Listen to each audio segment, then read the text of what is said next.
My wife and I have been married for 10 years and together for 14. We're child-free.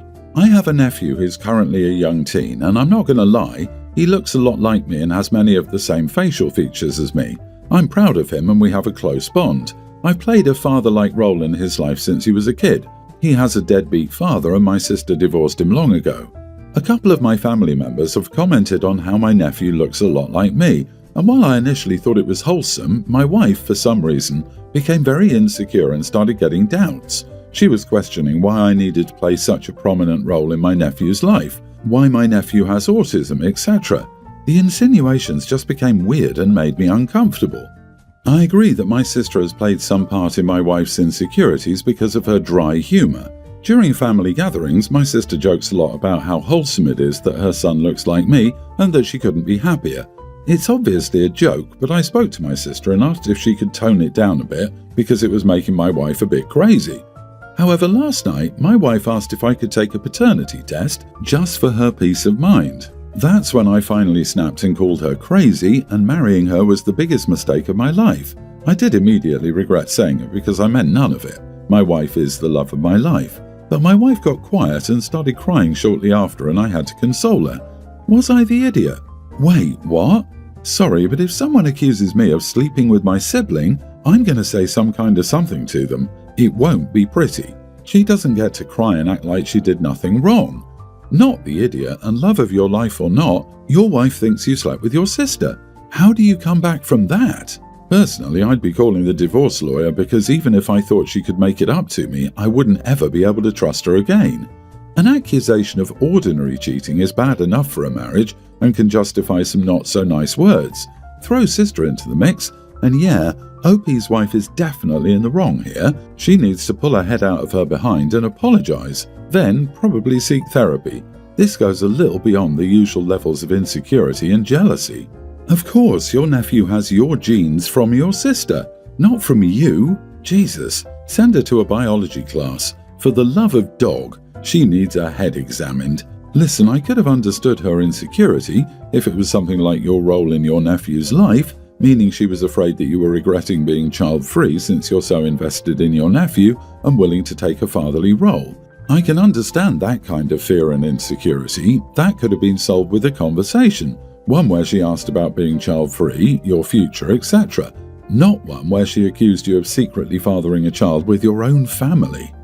I believe the sister finds comfort in having her child look like you and not her baby daddy. You didn't mention anything about their former relationship, but it's obviously not a good one. However, I was with you until you said marrying her was the biggest mistake of your life. There must be more going on behind the scenes if that so easily flies out of your mouth. She can have a crazy idea without literally being crazy. Either way, she's insecure, and you lashing out like that isn't going to help. Definitely you are the idiot for saying that marrying her was the biggest mistake of your life. My 38 female sister Karen, 33, is the dumbest woman alive. And I mean that with my entire body. We grew up having a great relationship until our late 20s, early 30s, when Karen fell victim to the trad wife life. She became Christian, we weren't raised religious, quit her impressive engineering job to become a stay-at-home wife, and moved to the countryside to begin living off the land and popping babies out back to back. I don't think she's done for all of that, it's what she did next.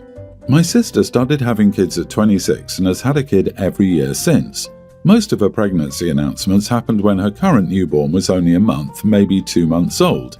She currently has pre-tween kids and has just announced number 9 on the way. When Karen discovered her religion, she also decided to reject all modern medicine, not even cold and flu medicine. Because she homeschools these kids out in the middle of nowhere, they don't have the immune system that a normal kid in today's world would have. My wife and I have 2 kids, a tween and a young grammar schooler. Our youngest has severe allergies and, even in the winter months, still needs allergy medicine. Because of this, he's always slightly sniffly and sneezy. He's been checked out by specialists and doctors, and he's just one of those kiddos who's sensitive to the nature around him. My sister, unsurprisingly, doesn't understand why we're taking him to doctors for it and won't accept that he isn't sick, he just has allergies. My sister doesn't normally attend family gatherings because she's angered nearly everyone in our family. She's made huge stinks over my wife and I's lifestyle, how we're living in sin and whatnot. She's shamed our brothers and cousins over not having traditional relationships and families, not being a stay-at-home mom or having children before marriage. She claims our elderly relatives' disabilities aren't real and would be fixed by praying. She's mean and judgmental in general. My niece, 20, is marrying her fiancé, and our family is having a pre-wedding dinner at my brother's house the night before. My niece decided to invite my sister and added her to the family group chat. My sister texted telling me she'll need me to leave my child home so that he doesn't infect her children. I explained his allergies and that I wouldn't be doing that, and she threw a massive fit. She gave us the whole spiel about how we're terrible people and giving our kids autism and how clearly it hasn't paid off since our child is still sick, and that just because we want to ruin our child's life doesn't mean her kids should suffer. She said that it wasn't fair to forcibly exclude her kids to cater to one of mine. My brother wants me to give in to keep the peace and not cause any disruptions around his daughter's wedding, but I think that's ridiculous, especially since my niece said she'd rather have my kiddo at the festivities than her aunt and her kids. My niece messaged me saying that she wouldn't force my son to stay home and that Karen and her kids should stay home if it was too much of a risk. However, my brother just wants things to go smoothly, even if it means excluding my son. Being an intelligent adult with common sense, I know that my child cannot give my nieces and nephews his condition.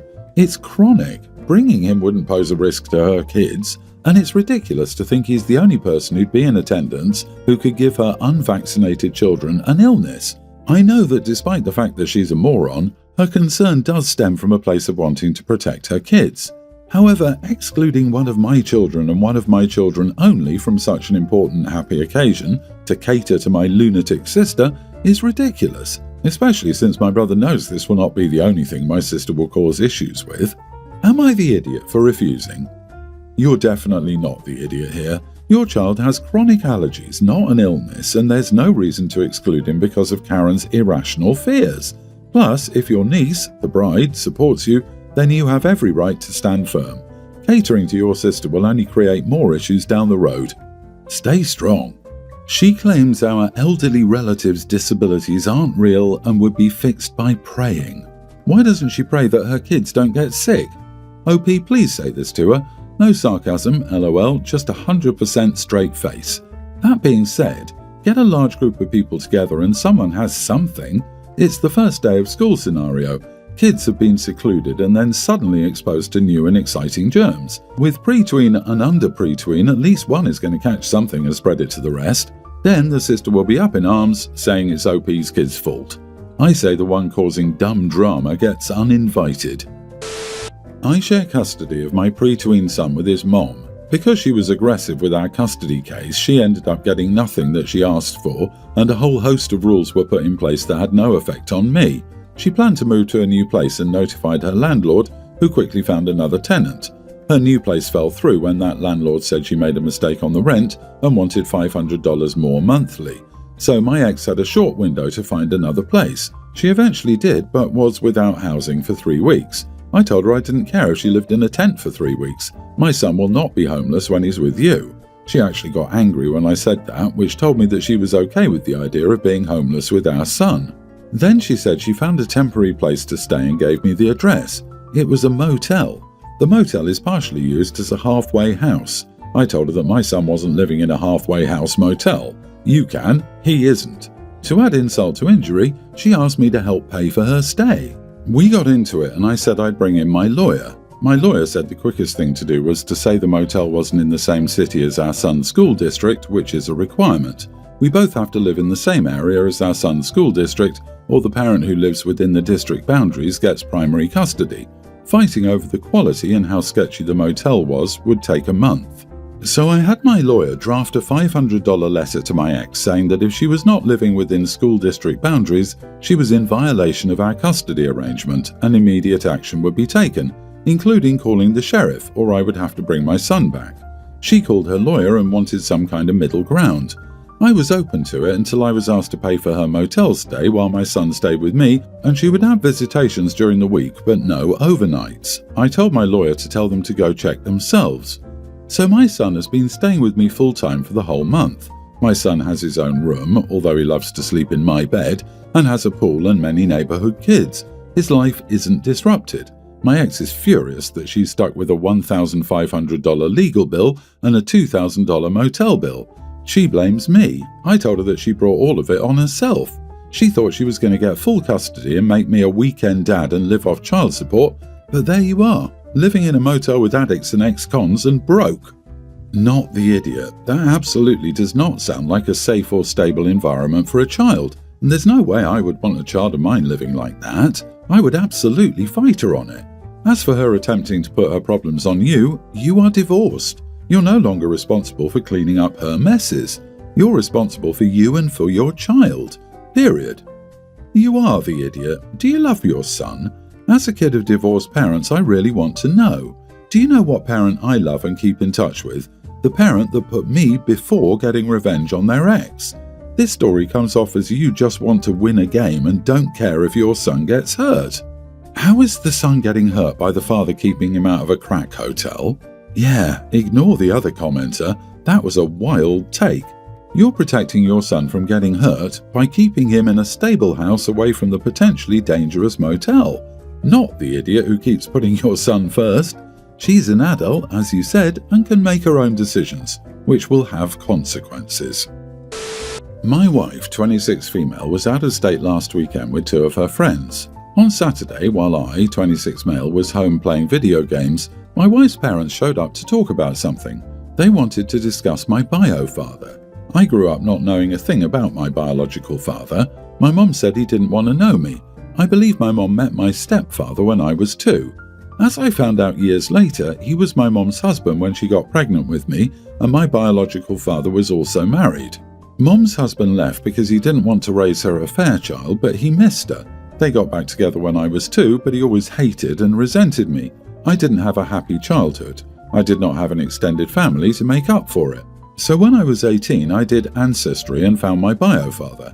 This is when I learned the truth. I was rejected by him and his family at the time and told there was no place for me in their family or in their lives. When this happened, I made the mistake of telling people, and the responses I got were mostly, reach out to individual members like siblings or parents or cousins because surely someone will want to know. This became annoying because people couldn't grasp that it was more than just him who didn't want to know. They also couldn't understand my unwillingness to take the risk of finding more family by tracking individual members down. I stopped telling people after that. My wife always knew the whole truth. She told me her parents might get a little hallmarky and want me to do the whole track down individuals thing, so I never gave them the full truth. I just said I could never find him.